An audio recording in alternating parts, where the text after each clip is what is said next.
In today's video, I am going to teach you how to use sprints in Zoho projects.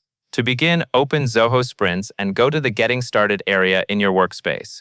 This is a helpful launch point because it gives you quick access to the main sections you will use to manage work across projects. Next, select Global View.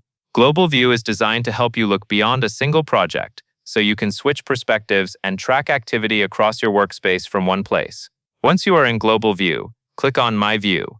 This focuses the information on items that matter to you specifically, like work you own or updates you are following. From there, click on Team View. Team View shifts the focus from an individual perspective to a broader team-level view, which is useful when you want to understand workload and progress across a group.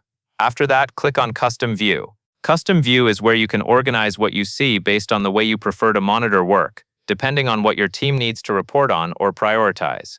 Now click on Zoho Analytics. This area connects your sprint and project data to analytics, so you can review performance and trends at a higher level. After arriving on the dashboard, click on My View again to return to your personal lens inside the portfolio and reporting experience. Next, click on CI/CD. This section is related to integrations and development workflow visibility, and it can help you keep an eye on delivery signals connected to your sprint work. After that, click on Feed. The feed is where you can review updates and conversations that are happening across the workspace in a single stream. Then click on Activity Stream. The Activity Stream highlights changes and actions, making it easier to see what has been updated recently. After viewing that, click on Feed once more to return to the main update feed. Next, click on Web Tabs and then click on Web Tabs again inside that section.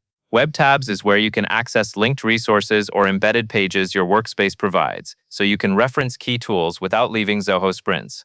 After that, click on OKRs. This area is used to connect sprint work to objectives and key results, helping align execution with goals. Next, click on Risks and Opportunities to review items that could impact delivery. Then click on All to view the complete list. Finally, go to Projects and click on Plus Project to start creating a new project. That covers everything you need to know.